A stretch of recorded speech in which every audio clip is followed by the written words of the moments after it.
Bonjour mon ami, bienvenue dans cet espace de paix et de restauration. Je suis si heureux de vous retrouver pour notre prière du matin. Ce matin, je veux m'adresser à ceux qui se sentent brisés. Peut-être est-ce une maladie physique qui vous épuise. Peut-être est-ce une blessure émotionnelle, une vieille cicatrice de l'âme qui refuse de guérir. L'anxiété, l'amertume, le regret, ce sont aussi des maladies qui rongent notre être. Dans notre quête de soulagement, nous cherchons souvent des remèdes extérieurs. Mais si la véritable source de guérison se trouvait ailleurs? Le psaume 103 est une prescription divine, une prière puissante pour la guérison du corps et de l'âme. Il nous révèle le protocole du grand médecin pour notre restauration complète. Avant de nous ouvrir à la puissance de guérison de ce psaume 103, je vous invite à faire 3 gestes simples qui nous aident à diffuser cette espérance. Si ce n'est pas déjà fait, abonnez-vous pour recevoir chaque matin votre dose de réconfort spirituel. Appuyez sur le pouce « J'aime » pour que ce message puisse atteindre d'autres cœurs qui souffrent. Et partagez votre foi dans les commentaires en écrivant simplement « Seigneur, je cherche ta guérison ». Et surtout, restez avec moi jusqu'à la fin, car je vous partagerai une clé pratique pour apprendre à appliquer le baume de la parole de Dieu sur les blessures spécifiques de votre âme. C'est la promesse de cette prière du matin. Juste un dernier mot avant de commencer. La guérison, qu'elle soit physique ou spirituelle, se produit toujours mieux dans une atmosphère de repos. Un corps tendu et une âme agitée résistent au processus de restauration.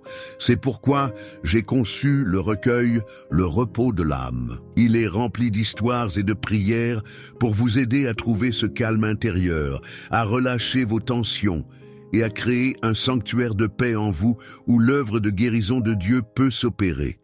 Si vous aspirez à ce repos qui favorise la guérison, ce livre est pour vous. Le lien se trouve dans la description et dans le premier commentaire épinglé.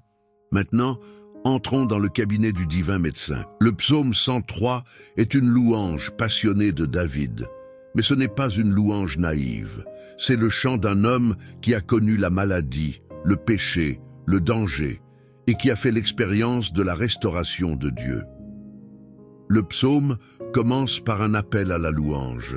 « Mon âme bénis l'Éternel et n'oublie aucun de ses bienfaits. » Dans le contexte de la guérison, cet appel n'est pas une obligation, c'est la première étape du traitement. C'est un acte de foi qui déplace notre attention de notre maladie vers le médecin, de notre douleur vers sa puissance. Imaginez que vous entrez dans le bureau du plus grand médecin du monde. La première chose que vous faites n'est pas de lui dicter votre traitement, mais de vous asseoir et de reconnaître son expertise, de lui faire confiance. Commencer notre prière pour la guérison par la louange, c'est faire exactement cela. C'est dire « Seigneur, avant même de te parler de mes symptômes, je reconnais que tu es bon, que tu es puissant, que tu es le grand guérisseur. » Cette réorientation de notre focus est la première étape pour ouvrir notre cœur à l'œuvre de Dieu. C'est le début de notre prière du matin pour bien commencer sa journée. Après cet appel à se souvenir, David commence à lister les bienfaits de Dieu. Et le verset 3 nous donne le cœur de la prescription divine pour la guérison du corps et de l'âme. C'est un verset d'une importance capitale, et l'ordre des mots est essentiel. C'est lui qui pardonne toutes tes iniquités, qui guérit toutes tes maladies. Remarquez l'ordre divin, le pardon d'abord, la guérison ensuite. C'est le protocole de Dieu. Dans sa sagesse infinie, Dieu sait que de nombreuses maladies de notre âme, et parfois même de notre corps, sont liées, aggravées ou causées par le poids non résolu du péché, de la culpabilité et de la honte. L'amertume est un poison pour le corps. L'anxiété chronique affaiblit le système immunitaire, la culpabilité ronge l'âme et vole notre énergie vitale. Dieu, le médecin holistique par excellence, commence toujours par traiter la racine du problème et non seulement les symptômes. Imaginez un arbre dont les feuilles jaunissent et tombent. Un mauvais jardinier se contenterait de peindre les feuilles en vert. Un bon jardinier, lui, va examiner les racines. Il sait que le problème en surface est le symptôme d'un problème en profondeur. Le péché et la culpabilité sont le poison à la racine de notre être.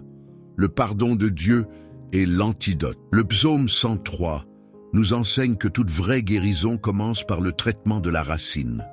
C'est lui qui pardonne toutes tes iniquités. Notez l'exhaustivité de cette promesse. Pas seulement certaines, pas seulement les plus petites, toutes.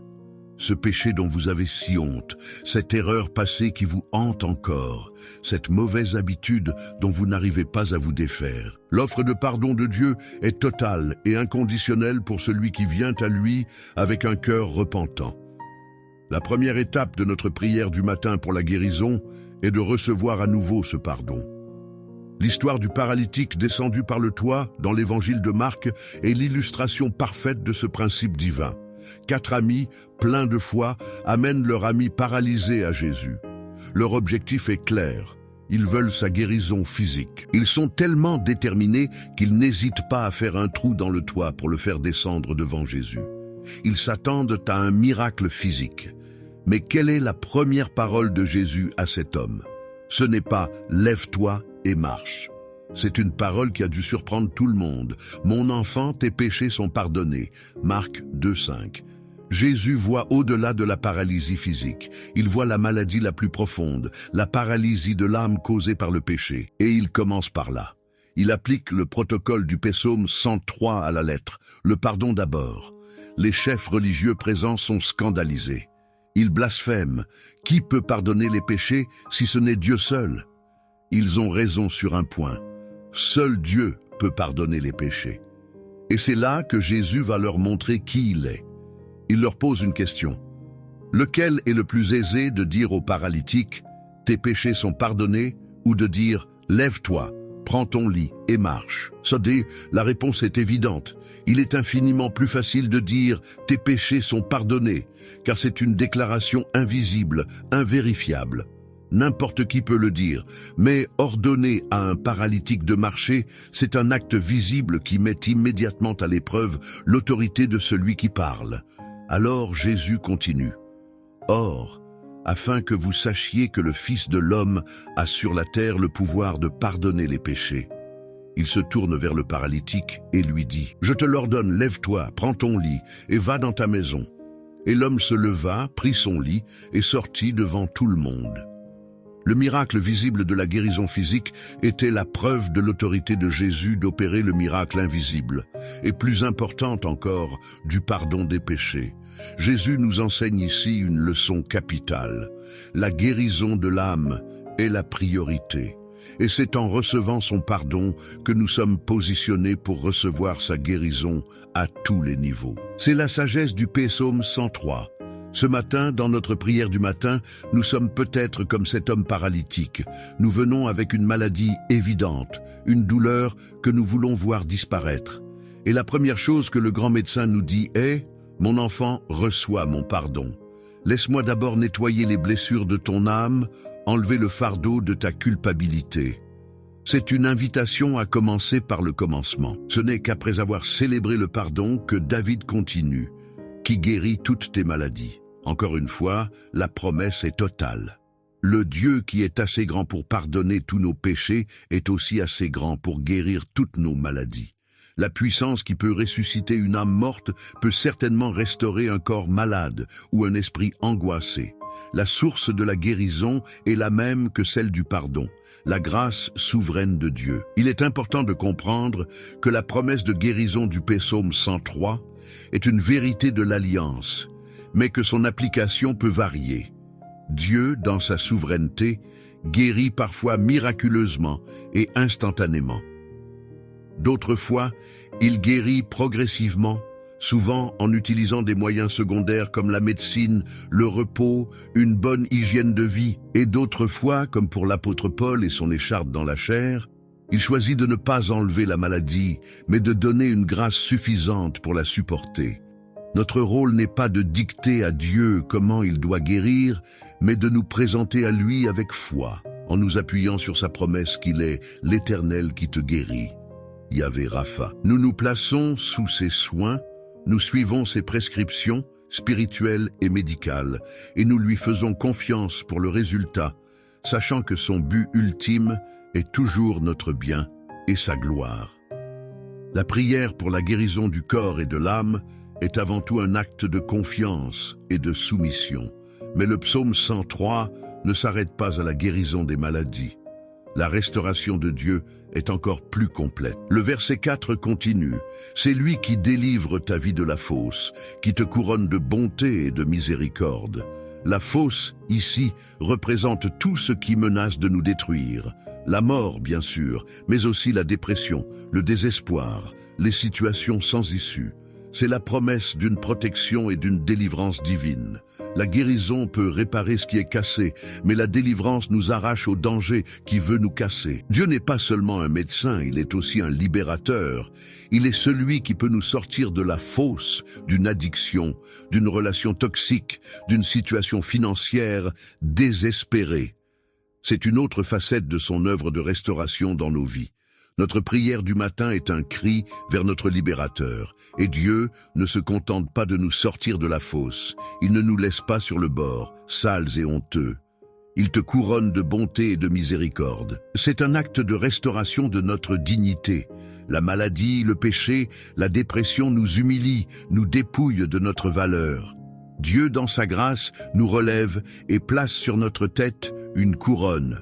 Non pas une couronne de mérite, mais une couronne tissée de bonté, son amour fidèle, et de miséricorde, sa tendre compassion. C'est une image incroyablement puissante.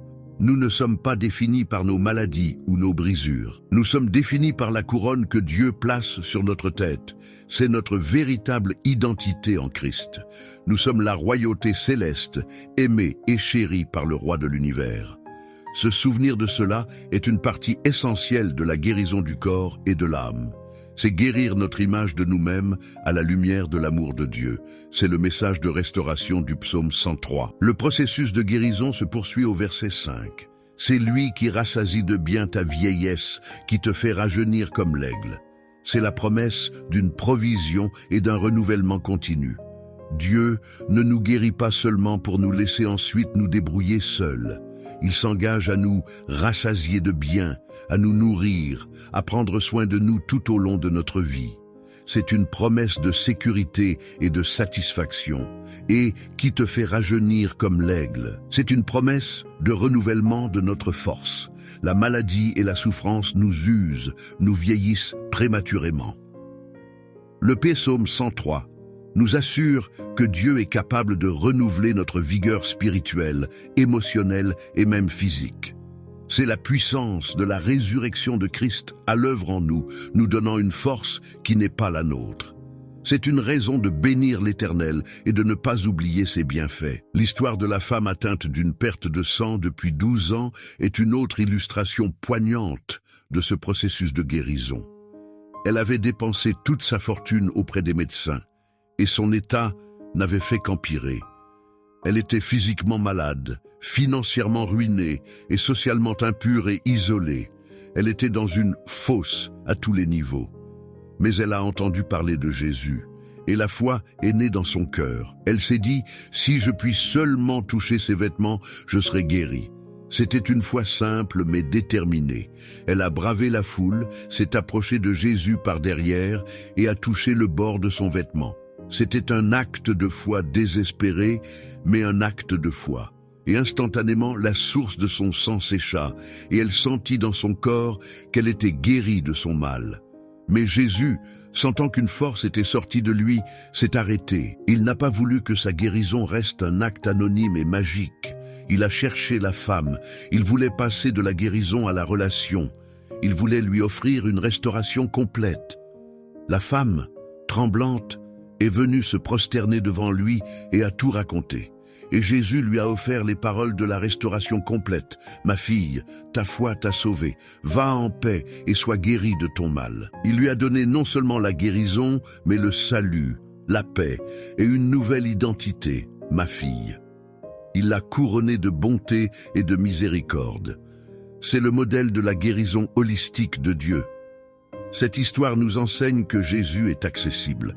Il se tient au milieu de la foule de nos vies. Notre part est de nous approcher de lui avec foi, même si c'est une foi tremblante. de toucher le bord de son vêtement dans notre prière du matin et de nous attendre à ce qu'il fasse bien plus que simplement soulager nos symptômes. Il veut nous restaurer entièrement. C'est la promesse glorieuse du Psaume 103. Nous avons à peine commencé à explorer le protocole de guérison de Dieu. Le pardon, la guérison, la délivrance, le couronnement, le renouvellement. Mais le Psaume 103 ne s'arrête pas là. Il élargit ensuite la perspective en passant de la guérison personnelle au caractère du guérisseur. Car pour avoir une foi durable dans la guérison, nous devons connaître le cœur de celui qui guérit. C'est ce que nous allons découvrir ensuite. Nous avons vu le protocole divin pour la guérison dans le Psaume 103. Le pardon, la guérison, la délivrance, la restauration de la dignité et le renouvellement.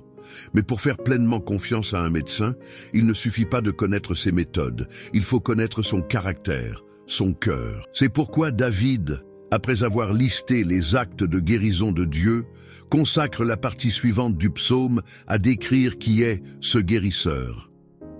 C'est dans la contemplation de son caractère que notre foi pour la guérison du corps et de l'âme trouve son ancre. David commence par établir la justice fondamentale de Dieu au versets 6 et 7. L'Éternel fait justice, il fait droit à tous les opprimés. Il a manifesté ses voies à Moïse. Dans le contexte de la guérison, cela nous révèle que notre médecin est aussi un libérateur. La maladie, le péché, la dépression sont des formes d'oppression. Ce verset nous assure que Dieu n'est pas neutre face à ses oppresseurs. Il est, par nature, du côté de l'opprimé. Il est engagé dans notre libération. L'histoire de l'Exode, où il a guéri toute une nation de la maladie de l'esclavage, en est la preuve éclatante. Puis vient le verset 8, qui est comme le serment d'Hippocrate de notre divin médecin, la description de son attitude au chevet du patient. L'Éternel est miséricordieux et compatissant, lent à la colère et riche en bonté. Contemplons ces 4 qualités dans notre prière du matin. Premièrement, il est miséricordieux. Il ne nous traite pas comme nos péchés et nos folies le méritent. Face à nos maladies, même celles que nous avons causées par nos propres mauvais choix, sa première réaction n'est pas le jugement, mais la miséricorde. Deuxièmement, il est compatissant. Ce mot hébreu vient de la racine qui signifie utérus, évoquant l'amour tendre et protecteur d'une mère pour son enfant. Dieu ressent notre douleur. Il n'est pas un médecin froid et distant. L'Épître aux Hébreux nous dit que Jésus, notre souverain sacrificateur, peut compatir à nos faiblesses. Il a connu la souffrance humaine. Lorsque nous pleurons, il pleure avec nous. Cette empathie divine est un baume puissant pour une âme qui souffre. Troisièmement, il est lent à la colère. Quel réconfort pour nous, ces patients si souvent impatients. Le processus de guérison est parfois lent. Nous pouvons avoir des doutes, des rechutes, des moments de frustration. Notre médecin ne se fâche pas. Il est patient. Il nous accompagne à notre rythme, nous encourageant, nous relevant, sans jamais nous abandonner. Sa patience nous donne la sécurité de persévérer dans le chemin de la guérison. C'est une vérité au cœur du Psaume 103. Quatrièmement, il est riche en bonté ou amour loyal. Sa réserve de grâce, de force et de guérison est inépuisable. Nous n'avons jamais à craindre de trop, lui en demander ou d'épuiser sa patience ou ses ressources. Il est riche, il se délecte à donner, à restaurer, à guérir. C'est sa nature. Comprendre cela nous libère de la prière timide et nous donne l'audace de venir à lui avec confiance pour recevoir la guérison du corps et de l'âme. Les versets 9 à 12 décrivent la radicalité de son pardon qui est, comme nous l'avons vu, la base de toute guérison. Il ne nous traite pas selon nos péchés. Autant l'Orient est éloigné de l'Occident, autant il éloigne de nous nos transgressions. C'est l'image d'un médecin qui non seulement nous guérit d'une maladie grave, mais qui, à notre sortie de l'hôpital, déchire toutes nos factures médicales et efface complètement notre dette. La guérison qu'il offre est toujours accompagnée de la libération de la honte. Combien de fois la maladie s'accompagne-t-elle d'un faux sentiment de culpabilité? Qu'ai-je fait pour mériter cela? Le pardon de Dieu proclamé dans le psaume 103 brise cette chaîne. Notre souffrance n'est pas nécessairement une punition pour un péché spécifique. Et même si nos choix ont contribué à notre état, son pardon est plus grand. Il nous sépare de notre faute d'une distance infinie, nous permettant de nous concentrer non sur notre passé, mais sur sa grâce présente. C'est une guérison psychologique d'une puissance immense. Enfin, les versets 13 et 14 nous révèlent la connaissance intime que notre médecin a de nous. Comme un père a compassion de ses enfants, l'Éternel a compassion de ceux qui le craignent. Car il sait de quoi nous sommes formés. Il se souvient que nous ne sommes que poussière. Dieu est notre créateur. Il est l'ingénieur de notre ADN, l'architecte de notre psyché. Il nous connaît mieux que nous ne nous connaissons nous-mêmes. Imaginez un maître artisan qui a créé un vase précieux et délicat. Si ce vase vient à se fissurer, qui est le mieux placé pour le réparer? L'artisan lui-même. Il connaît sa composition, sa fragilité, ses points de force. Il saura le manier avec un soin infini pour le restaurer. C'est ainsi que Dieu nous traite. Il sait que nous sommes poussière, fragiles. Sa connaissance de notre constitution n'est pas une source de mépris, mais la source de sa tendre compassion. Il sait exactement comment nous réparer. Cette vérité devrait nous remplir d'une confiance immense. Nous ne sommes pas entre les mains d'un médecin qui expérimente sur nous. Nous sommes entre les mains de notre propre Créateur, qui nous aime d'un amour de Père et qui possède la connaissance parfaite pour opérer en nous une guérison profonde et durable. C'est la plus grande assurance que nous puissions avoir. C'est le fondement de notre foi pour la guérison dans cette prière du matin. L'histoire de Naaman le Syrien dans le 2e livre des Rois est une illustration fascinante de la manière dont ce grand médecin travaille. Naaman était un général puissant, un homme riche et respecté. Mais il avait un problème que toute sa puissance ne pouvait résoudre. Il était lépreux. La lèpre dans la Bible est souvent une image du péché.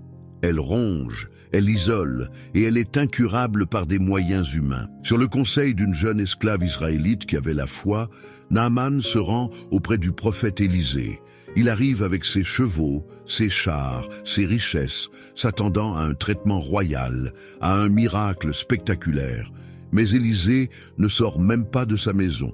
Il lui envoie un simple message. « Va et lave-toi 7 fois dans le Jourdain, et ta chair deviendra saine, et tu seras pur. » Naaman est furieux.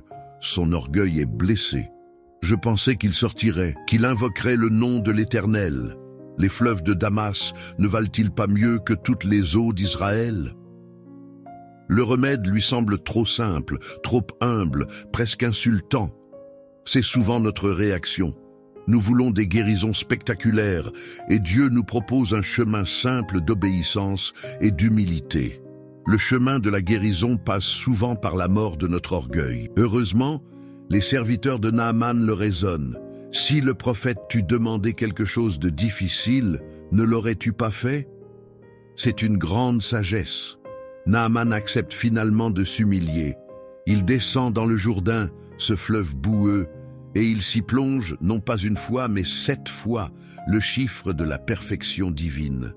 C'est un acte d'obéissance simple et de foi. Et le résultat est miraculeux. Sa chair redevint comme la chair d'un jeune enfant, et il fut pur. Oudé 2 Rois 5, 14. La guérison fut complète, totale, régénératrice. Elle illustre la promesse du psaume 103, 5, qui te fait rajeunir comme l'aigle. Dieu ne s'est pas contenté de stopper la maladie, il a renouvelé sa chair. C'est ainsi que Dieu aime guérir, d'une manière qui va au-delà de nos attentes et qui nous renouvelle. L'histoire de Naaman nous enseigne plusieurs leçons pour notre propre quête de la guérison du corps et de l'âme. Premièrement, la guérison de Dieu est disponible pour tous, même pour ceux qui sont loin. Deuxièmement, elle demande de notre part l'humilité de mettre de côté nos propres idées et d'accepter les méthodes de Dieu, même si elles nous semblent trop simples. Troisièmement, elle requiert un acte d'obéissance et de foi. Nous devons plonger dans le Jourdain. Quel est notre Jourdain aujourd'hui? C'est peut-être le chemin du pardon, que nous refusons d'emprunter. C'est peut-être l'abandon d'une habitude destructrice. C'est peut-être le simple fait de nous confier humblement à Dieu dans la prière chaque matin et de suivre les conseils de sagesse de sa parole. Le chemin de la guérison est souvent un chemin d'obéissance simple et pratique, un chemin que nous commençons dans notre prière du matin pour bien commencer sa journée. La plus grande leçon de l'histoire de Naaman est sa transformation intérieure. Il est reparti non seulement avec un corps guéri, mais avec un cœur nouveau. Il déclare à Élisée: « Voici, je reconnais qu'il n'y a point de Dieu sur toute la terre, si ce n'est en Israël. » La guérison physique l'a conduit à la conversion spirituelle. C'est souvent le but ultime de Dieu. Il utilise nos brisures physiques et émotionnelles pour nous attirer à lui et nous offrir la plus grande des guérisons, la vie éternelle. Le psaume 103 nous invite donc à une confiance totale en notre guérisseur.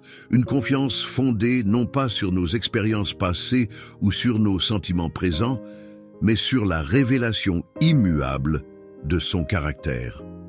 Il est miséricordieux, compatissant, patient, aimant. Il est celui qui pardonne, guérit, délivre, couronne et renouvelle. C'est qui il est. Notre foi s'ancre dans cette certitude. Cette compréhension nous libère de la prière anxieuse. Nous n'avons pas à tordre le bras de Dieu pour qu'il nous guérisse. Nous nous approchons d'un Père aimant dont la nature même est de restaurer. Notre prière devient alors moins un cri de désespoir et plus un acte de réception confiante. C'est nous ouvrir à l'œuvre que notre médecin veut déjà accomplir en nous. C'est une posture de foi que nous adoptons dans notre prière du matin. Mais que faire lorsque nous prions et que la guérison ne semble pas venir? Comment notre foi peut-elle survivre à l'épreuve de la souffrance prolongée? C'est une question honnête et douloureuse. C'est ici que notre connaissance du caractère de Dieu est mise à l'épreuve. C'est ici que nous devons nous souvenir qu'il est non seulement un guérisseur, mais aussi un souverain. Le psaume 103 doit être lu avec l'ensemble de l'Écriture.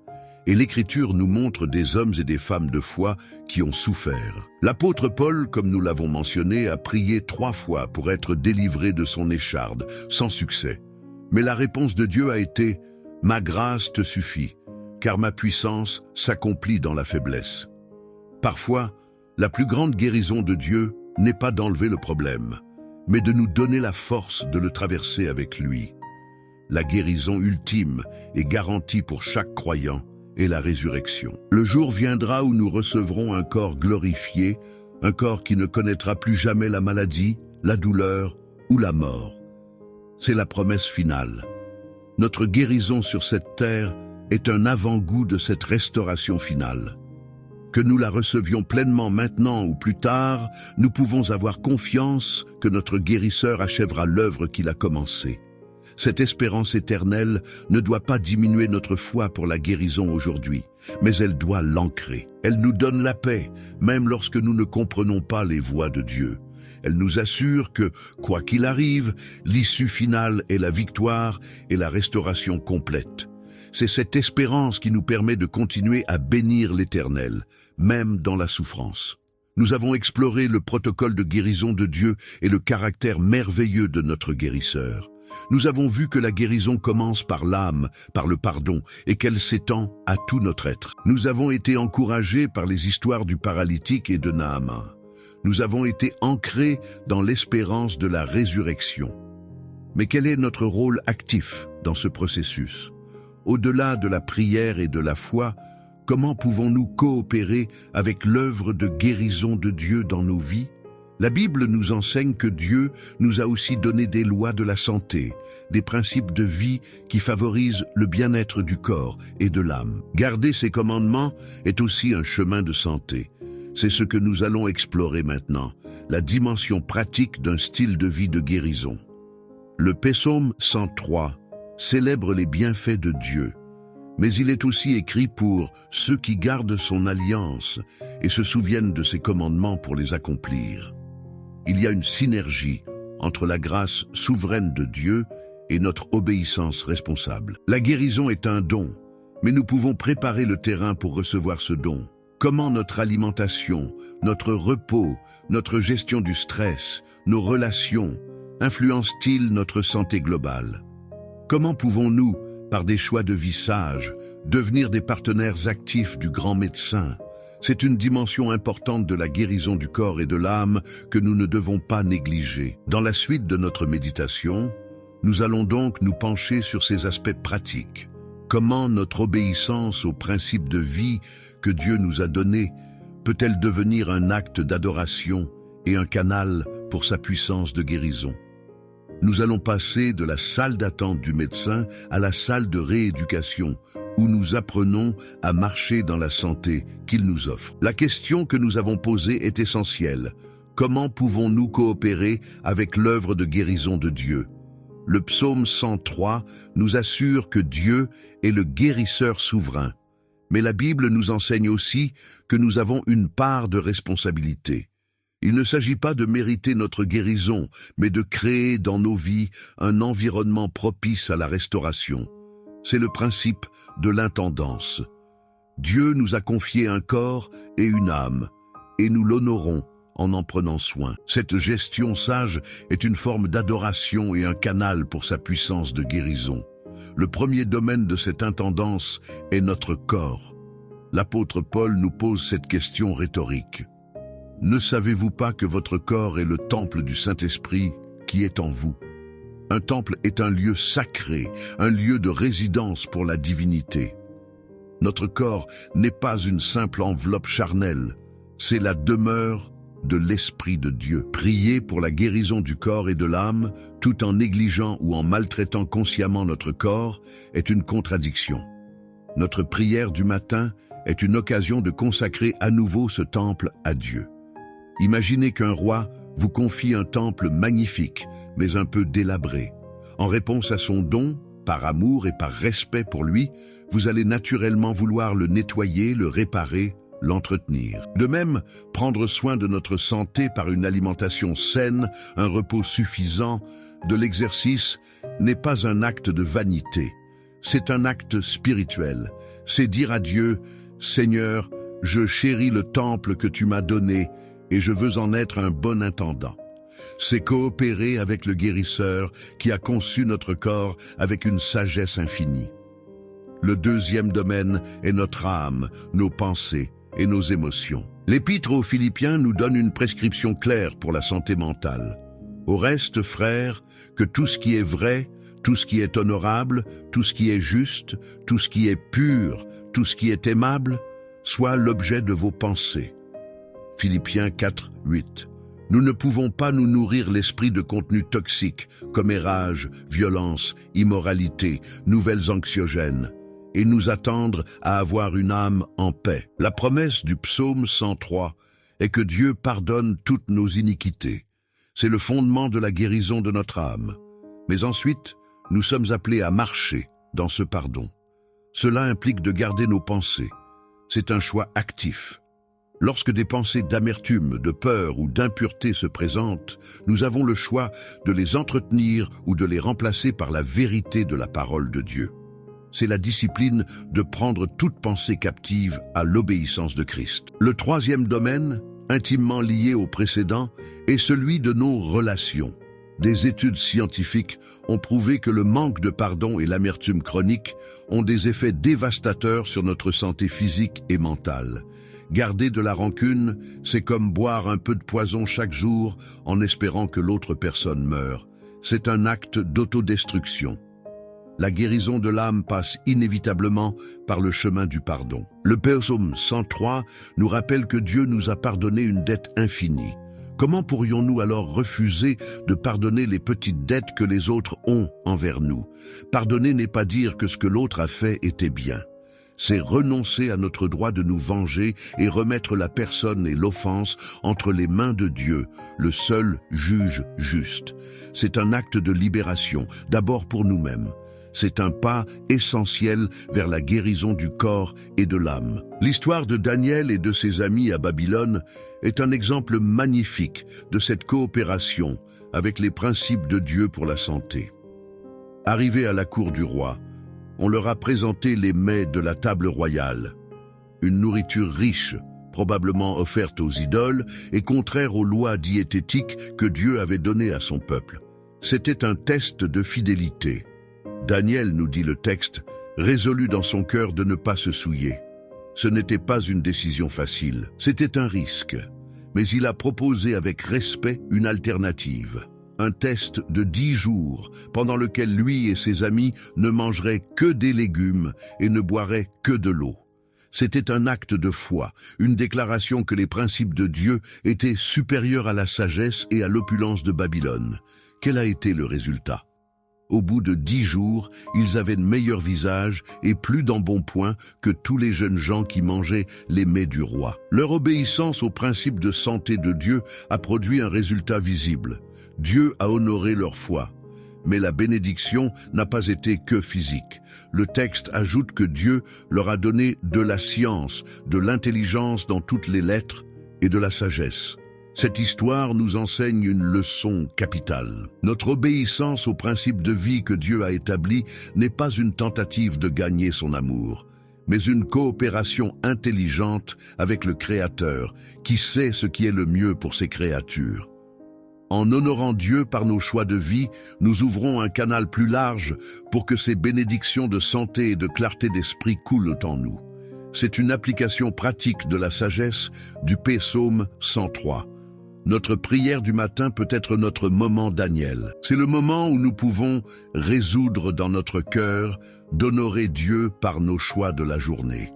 C'est lui demander la force de bien manger, de nous reposer suffisamment, de gérer notre stress avec sagesse, de pardonner à ceux qui nous ont offensés.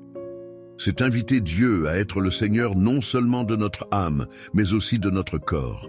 Cette perspective nous libère d'une vision magique de la guérison. Nous ne pouvons pas vivre de manière irresponsable et nous attendre à ce que Dieu répare constamment les dégâts.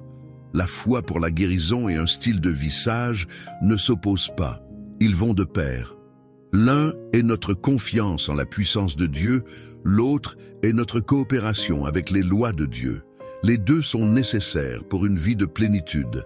Il est important de souligner que ce n'est pas une formule qui garantit une santé parfaite. Des gens très pieux et qui vivent sainement tombent malades.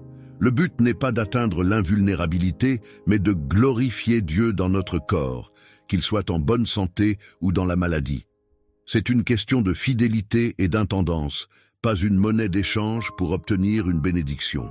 Le Psaume 103 nous invite à une vision holistique de la vie, le pardon de nos péchés, la guérison de nos maladies, la justice, la compassion, l'obéissance à ses commandements. Tout est lié. Dieu s'intéresse à notre être tout entier.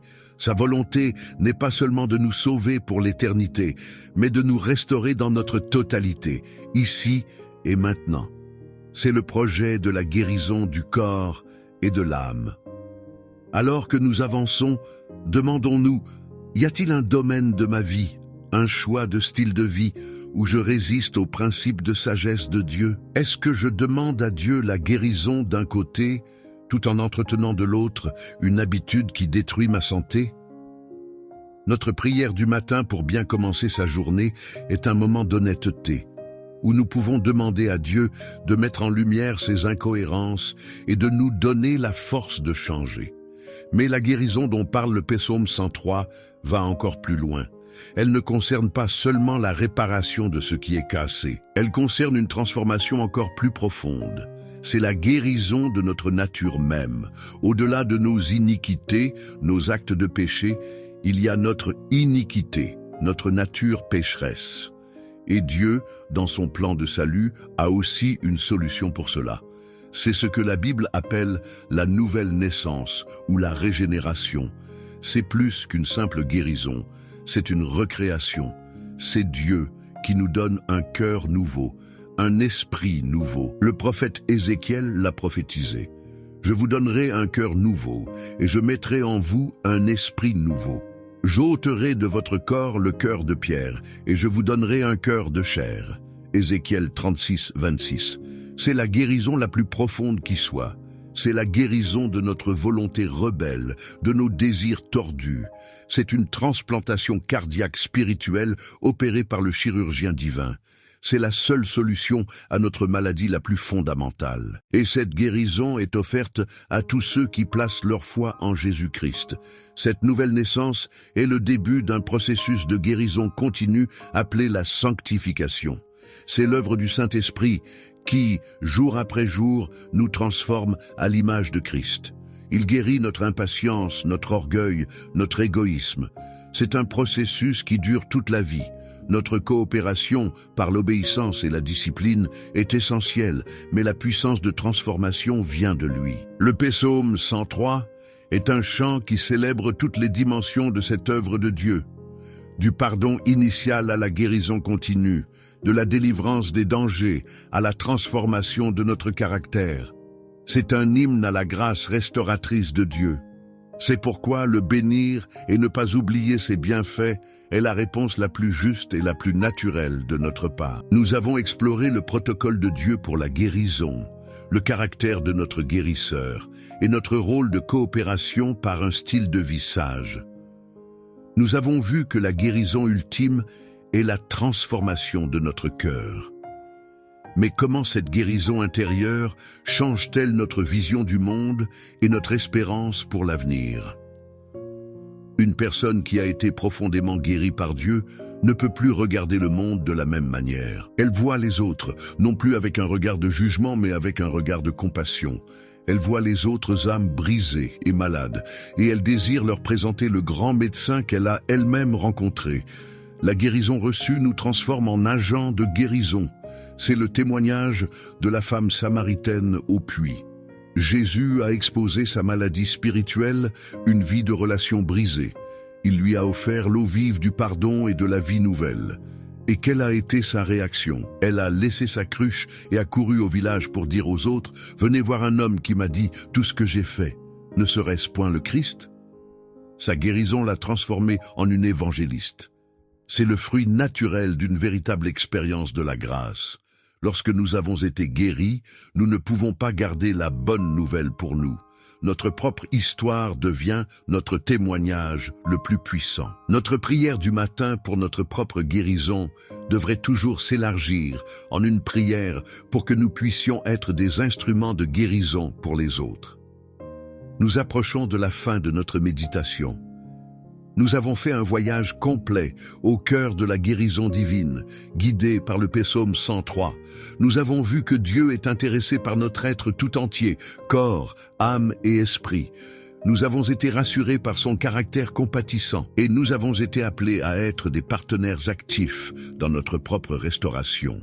Il est temps maintenant de nous préparer à rassembler tous ces éléments. Il est temps de nous préparer à répondre à l'invitation de Dieu à une vie de plénitude et de santé. Il est temps de formuler notre propre prière de consécration pour la guérison.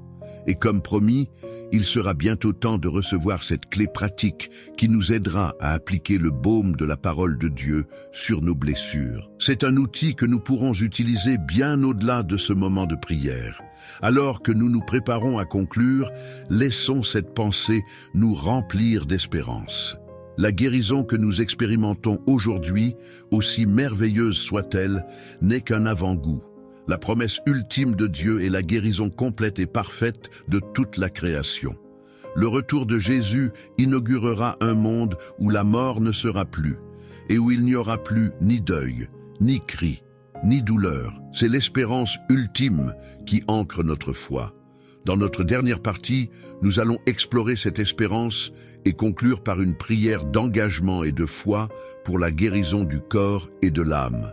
La question que nous avons soulevée est au cœur de notre expérience humaine, l'espérance de la guérison parfaite au retour de Christ. Mais comment cette espérance future nous aide-t-elle à vivre avec nos maladies et nos blessures présentes? Que faire quand la guérison pour laquelle nous prions dans notre prière du matin tarde à venir? Le psaume 103 est un psaume de victoire, mais la foi qu'il enseigne est une foi qui doit aussi naviguer la réalité de la souffrance. C'est ici que Dieu nous invite à une guérison encore plus profonde, la guérison de notre perspective. Notre monde définit la santé principalement comme l'absence de maladies physiques. Mais la Bible a une définition beaucoup plus riche, le shalom. Le shalom, c'est la paix, la plénitude, l'harmonie avec Dieu, avec soi-même et avec les autres. Il est possible d'avoir un corps en parfaite santé et une âme malade, rongée par l'amertume ou l'anxiété. Et il est aussi possible, par la grâce de Dieu, d'avoir un corps souffrant, mais une âme en parfaite santé, pleine de paix et d'espérance. Le but premier de Dieu, notre grand médecin, est toujours notre shalom, notre santé spirituelle. Cela ne signifie pas que Dieu est indifférent à nos souffrances physiques. Il est compatissant, comme le dit le psaume 103, mais il voit plus loin que nous. Il sait que la plus grande tragédie n'est pas de souffrir, mais de souffrir sans Dieu. Parfois, dans sa sagesse mystérieuse, il peut utiliser nos brisures physiques pour nous attirer plus près de lui, pour nous guérir d'une maladie spirituelle bien plus grave, comme l'orgueil ou l'autosuffisance. C'est ce que le psalmiste a découvert. Il m'est bon d'être affligé afin que j'apprenne tes statuts. Psaume 119, 71. Imaginez l'art japonais du kintsugi. Lorsqu'une poterie précieuse est brisée, les artisans ne la jettent pas. Ils la réparent en utilisant une laque mélangée à de la poudre d'or. Les fissures ne sont pas cachées, elles sont soulignées, transformées en la partie la plus belle de l'objet. L'histoire de la poterie est désormais inscrite en or. C'est une image magnifique de l'œuvre de Dieu dans nos vies. Il ne se contente pas de nous réparer. Il peut prendre nos brisures, nos maladies, nos cicatrices et les remplir de l'or de sa grâce, faisant de nos plus grandes faiblesses le lieu de son plus grand témoignage. C'est la guérison de notre perspective, cesser de voir nos faiblesses comme une honte et commencer à les voir comme une occasion pour la puissance de Dieu de se manifester. C'est comprendre que notre valeur ne réside pas dans notre perfection, mais dans le fait que nous appartenons à un artisan capable de transformer nos fissures en chefs-d'œuvre. Cette prière du matin est une invitation à remettre nos morceaux brisés entre ses mains expertes. L'apôtre Paul a vécu cette vérité de manière profonde. C'était un homme qui avait une foi immense. Il a même ressuscité des morts. Pourtant, il souffrait lui-même d'une écharde dans la chair, une affliction douloureuse qu'il a supplié le Seigneur de lui enlever à 3 reprises. Il a prié pour sa propre guérison du corps et de l'âme. On pourrait s'attendre à ce que Dieu exauce immédiatement un tel homme de foi. Mais la réponse de Dieu a été surprenante. Il n'a pas dit « Oui, tu es guéri ». Il a dit « Ma grâce te suffit, car ma puissance s'accomplit dans la faiblesse ». 2 Corinthiens 12, 9. Ce n'était pas un refus de guérir, mais une invitation à une guérison plus profonde. La guérison de son désir de force, de son autosuffisance. Dieu lui a enseigné que la véritable puissance ne réside pas dans l'absence de faiblesse, mais dans la présence de la grâce de Dieu au milieu de la faiblesse. La réaction de Paul est le signe de sa maturité spirituelle, de sa perspective guérie. Il ne devient pas amer ou déçu. Il embrasse cette nouvelle révélation et déclare « Je me glorifierai donc bien plus volontiers de mes faiblesses, afin que la puissance de Christ repose sur moi. » C'est une révolution copernicienne. Il cesse de voir sa faiblesse comme un obstacle et commence à la voir comme une scène de théâtre pour la puissance de Christ. Il a appris le secret de la force paradoxale du royaume. L'expérience de Paul ne contredit pas le psaume 103. Elle en révèle une dimension plus profonde. Dieu est bien celui qui guérit toutes tes maladies, mais parfois, la plus grande guérison qu'il nous offre est de nous guérir de notre besoin de ne plus avoir besoin de lui.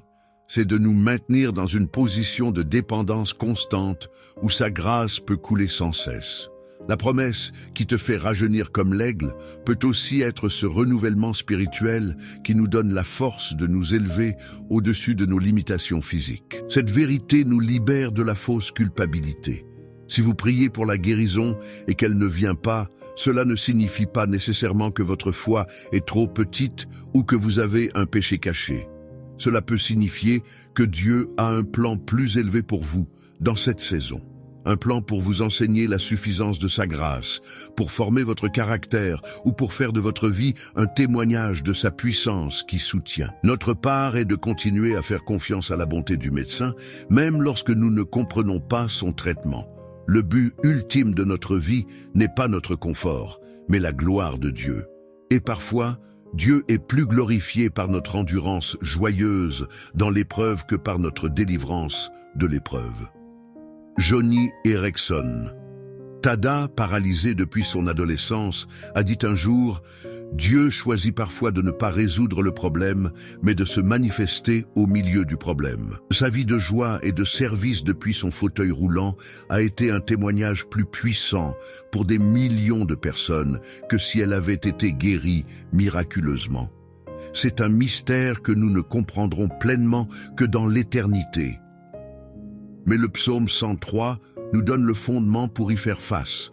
Notre foi n'est pas basée sur l'expérience de la guérison, mais sur le caractère du guérisseur. Parce qu'il est miséricordieux et compatissant, nous pouvons avoir confiance que même nos souffrances sont filtrées par son amour. Parce que son règne domine sur toute chose, nous savons que rien n'arrive en dehors de son contrôle souverain. C'est cette confiance qui nous garde en paix. Notre prière du matin pour bien commencer sa journée est le moment où nous réaffirmons cette confiance. C'est le moment où nous disons « Seigneur, voici ma maladie, ma blessure, ma faiblesse. Je te la remets. Je te demande la guérison, mais plus que la guérison, je demande ta présence, que ta grâce me suffise aujourd'hui, et que d'une manière ou d'une autre, ta puissance se manifeste dans ma faiblesse pour ta seule gloire. » C'est la prière d'un cœur soumis et confiant. Cette perspective guérie nous permet de bénir l'Éternel en toutes circonstances. La louange n'est plus conditionnée par l'absence de problème. Elle devient une déclaration de foi en la bonté de Dieu, quelles que soient les circonstances. C'est la louange de Job qui dit « L'Éternel a donné, l'Éternel a ôté, que le nom de l'Éternel soit béni. » C'est la louange la plus pure et la plus puissante qui soit. Nous avons donc exploré la feuille de route de Dieu pour la guérison du corps et de l'âme. Un processus qui commence par le pardon, qui est fondé sur le caractère compatissant de Dieu, qui nous appelle à une coopération sage par notre style de vie et qui nous invite à une guérison de notre perspective face à la souffrance. C'est une vision complète, équilibrée et profondément pleine d'espérance. Mais comment toutes ces dimensions de la guérison s'unissent-elles? Quelle est la source unique de laquelle découle le pardon, la guérison, la restauration et la force dans la faiblesse? Comme pour tous les grands thèmes de la Bible, la réponse finale se trouve dans la personne et l'œuvre de notre Seigneur Jésus-Christ. Il est le grand médecin lui-même. Le prophète Ésaïe, dans le chapitre 53, a prophétisé sur le Messie souffrant. Ce sont nos souffrances qu'il a portées, c'est de nos douleurs qu'il s'est chargé. Le châtiment qui nous donne la paix est tombé sur lui, et c'est par ses meurtrissures que nous sommes guéris. La croix est la grande clinique de Dieu pour l'humanité. C'est là que toutes les dimensions de la guérison ont été acquises pour nous. Le pardon de nos iniquités dont parle le psaume 103 a été payé par son sang. La guérison de nos maladies de l'âme a été rendue possible parce qu'il a porté notre chagrin. Notre paix avec Dieu a été scellée par le châtiment qu'il a subi. La croix est la source. Toute guérison que nous expérimentons est une application de l'œuvre accomplie par Jésus il y a 2000 ans. C'est pourquoi la foi en Jésus est le cœur du processus de guérison. Lorsque nous venons à lui, nous ne venons pas à un guérisseur parmi d'autres. Nous venons à la source même de toute guérison. Nous venons à celui qui a déjà payé le prix pour notre restauration complète. Notre prière du matin n'est pas une tentative de convaincre un Dieu réticent, mais une appropriation, par la foi, de ce que Jésus a déjà accompli pour nous. Cela nous donne une confiance immense. La base de notre guérison n'est pas notre mérite, mais sa meurtrissure. Nous ne regardons pas à l'intérieur de nous pour trouver la force de guérir, nous regardons à la croix. C'est le même principe que le serpent d'airain. Nous sommes guéris en regardant, par la foi, à celui qui a été élevé pour nous. C'est la simplicité de l'évangile de la guérison. Jésus, durant son ministère terrestre, a incarné le psaume 103. Il est allé de lieu en lieu, guérissant toute maladie et toute infirmité parmi le peuple. Il a démontré par ses actions le cœur compatissant du Père. Chaque miracle de guérison était un signe, un avant-goût du royaume de Dieu, un monde où la maladie et la mort n'auront plus de place. Il est le guérisseur parfait. Il n'a jamais seulement guéri les corps, il a toujours touché les âmes. À la femme adultère, il offre le pardon. À Zachée, il apporte le salut. Aux paralytiques, il pardonne les péchés. Jésus a toujours pratiqué la guérison holistique, en commençant par la racine spirituelle. Il est l'accomplissement vivant du psaume 103. Nous avons maintenant une vision complète et Christ-centrée de la guérison. Nous avons la prescription du psaume. Nous avons le caractère du médecin. Nous avons notre part de coopération. Nous avons la perspective pour la souffrance. Et nous avons la source de tout cela dans la croix de Christ. Nous sommes équipés pour prier pour la guérison avec foi, intelligence et soumission. Il est temps de nous préparer à conclure notre méditation. Il est temps de rassembler ces vérités dans nos cœurs et de les transformer en une prière d'appropriation. Une prière où nous pouvons personnellement nous présenter devant le grand médecin et lui demander d'appliquer son baume sur nos blessures. Le voyage à travers le psaume 103 nous a montré que Dieu est passionnément engagé dans notre restauration. La guérison n'est pas un aspect marginal de son caractère, elle est au cœur de son être et de son œuvre de salut. C'est une vérité qui doit nous remplir d'une espérance audacieuse. Dans notre dernier bloc, nous allons donc passer à la consécration. Nous allons formuler une prière pour la guérison du corps et de l'âme, une prière qui est informée par tout ce que nous avons appris. Une prière qui est à la fois une supplication, un acte de foi et un engagement de notre part. Et après cette prière, comme promis, je vous transmettrai cette clé pratique. Un outil simple pour vous aider, jour après jour, à vous approprier les vérités de guérison et à marcher dans une plus grande plénitude. Alors que nous nous préparons à prier, identifions dans notre cœur la blessure ou la maladie que nous voulons présenter au Seigneur aujourd'hui. Nommons-la devant lui et préparons-nous à la lui remettre avec foi, en nous confiant non pas en notre foi, mais en sa fidélité. L'espérance ultime, comme nous l'avons dit, est la guérison parfaite de notre corps et de notre âme lors du retour de Jésus. C'est la promesse de la résurrection. C'est ce qui nous permet de faire face à nos imperfections actuelles avec patience et sérénité. Nous savons que le médecin achèvera son œuvre. C'est avec cette espérance dans nos cœurs que nous allons maintenant nous préparer à prier. La salle de consultation du grand médecin est ouverte. Il nous invite à entrer avec confiance. N'ayons pas peur de lui montrer nos blessures, car ses mains sont des mains percées, des mains qui comprennent et qui guérissent. Mon ami, le moment est venu.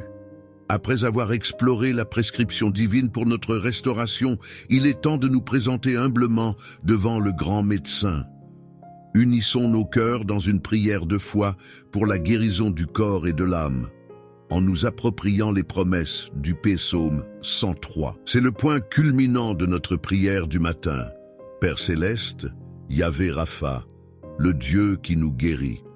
Nous venons à toi ce matin avec tout ce que nous sommes, nos corps fatigués, nos âmes blessées, mais nous choisissons de ne pas nous concentrer sur notre douleur, nous choisissons de commencer par la foi. Avec David, nous commandons à notre âme, mon âme, bénis l'Éternel et n'oublie aucun de ses bienfaits. Le premier de tes bienfaits, le plus précieux, est le pardon. Nous nous approprions ta promesse. C'est toi qui pardonnes toutes nos iniquités. Seigneur, nous te confessons nos péchés, nos fautes, nos échecs. Nous recevons ton pardon total et complet, payé par le sang de Jésus. Lave-nous, purifie-nous. Enlève de nos cœurs le poison de la culpabilité et de la honte. Et parce que nous sommes pardonnés, nous venons avec confiance te demander la guérison. Tu as promis que tu es celui qui guérit toutes nos maladies. Père, nous te présentons nos corps. Chaque douleur, chaque faiblesse, chaque diagnostic. Nous te demandons d'envoyer ta parole de guérison, de toucher nos corps par ta puissance souveraine. Nous te présentons aussi nos âmes, nos blessures émotionnelles, nos traumatismes passés, nos anxiétés, nos peurs. Guéris nos souvenirs. Restaure notre paix intérieure. Remplis de ton amour les vides de notre cœur. Nous prions pour une guérison du corps et de l'âme profonde et complète comme seul toi peux l'opérer. Nous te prions, toi qui délivres notre vie de la fosse. S'il y a des domaines dans nos vies où nous sommes piégés dans la dépression, l'addiction, le désespoir, nous crions à toi, notre libérateur. Brise nos chaînes, Seigneur. Sors-nous de la fosse et place nos pieds sur le roc. Merci, parce que tu ne nous laisses pas dans la honte de notre brisure. Tu nous couronnes de bonté et de miséricorde. Nous refusons de nous identifier à notre maladie ou à notre blessure. Nous choisissons de nous identifier comme tes enfants bien-aimés, couronnés de ta grâce. Restaure notre dignité, Seigneur. Nous te prions pour le renouvellement. Fais-nous rajeunir comme l'aigle. Renouvelle notre force physique, mais surtout notre force spirituelle.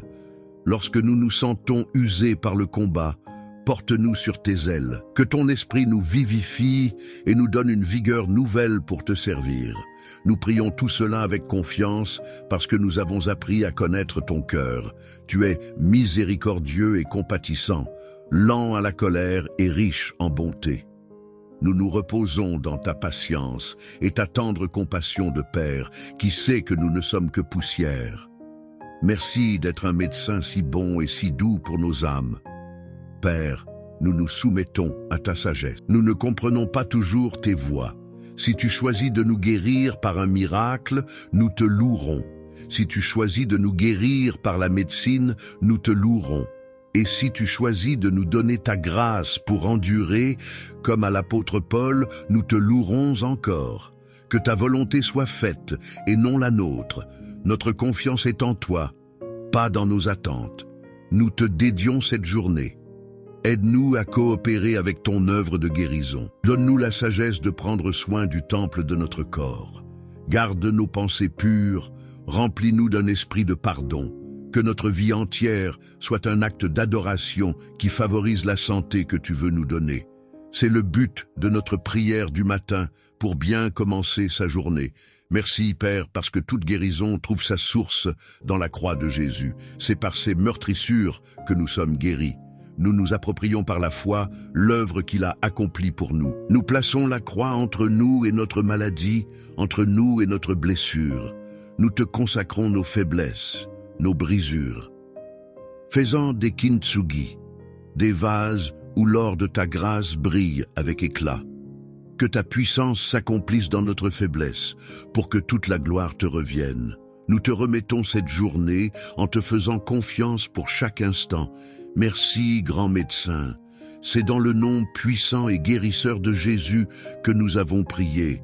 Amen. Mon ami, que le baume de la présence de Dieu apaise votre cœur. Comme promis, pour vous aider à appliquer ces vérités, voici une clé pratique. Je l'appelle la clé du baume divin, en 3 étapes. Premièrement, identifiez la blessure. Soyez honnête et spécifique devant Dieu. Ne dites pas seulement « je suis triste », dites « Seigneur, je souffre d'une blessure de rejet » ou « je lutte avec l'anxiété concernant mon avenir ». Nommer la blessure, c'est la première étape pour la présenter au médecin. Deuxièmement, trouvez la promesse. La Bible est la pharmacie de Dieu, remplie de promesses qui sont des remèdes pour l'âme. Cherchez un verset qui parle directement à votre blessure. Si vous vous sentez rejeté, prenez une promesse sur l'adoption. Si vous êtes anxieux, une promesse sur sa souveraineté. Le psaume 103 en est rempli. Troisièmement, appliquez le baume. C'est l'étape la plus importante. Prenez la promesse que vous avez trouvée et appliquez-la sur votre blessure tout au long de la journée. Faites-en votre prière. Mémorisez-la. Méditez-la. Proclamez-la à voix haute face à vos doutes. C'est ainsi que la parole de Dieu passe de l'intellect au cœur et opère son œuvre de guérison. Identifiez la blessure, trouvez la promesse, appliquez le baume. Cette clé simple mais profonde est une manière concrète de coopérer avec le Saint-Esprit pour la guérison du corps et de l'âme. C'est un outil puissant pour votre vie. Mes chers amis, notre espérance pour la guérison ne s'arrête pas à cette vie. Le psaume 103 et tout l'Évangile pointe vers une espérance ultime et glorieuse. Le retour de Jésus-Christ est la restauration de toutes choses.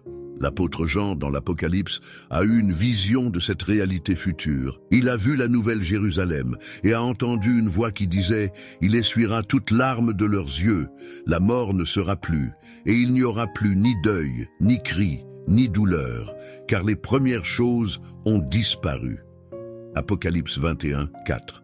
C'est la promesse de la guérison finale et parfaite. Le jour vient où il n'y aura plus d'hôpitaux, plus de pharmacies, plus de larmes. Le jour vient où nous recevrons un corps glorifié, un corps qui ne connaîtra plus jamais la maladie ou la mort. C'est la guérison totale pour laquelle Jésus est mort et ressuscité. Notre guérison aujourd'hui est un avant-goût, une acompte sur cette gloire à venir. C'est cette espérance qui nous donne la force de persévérer, même lorsque la guérison tarde. Nous savons que la souffrance n'a pas le dernier mot. Nous savons que l'histoire se termine par la victoire et la restauration complète.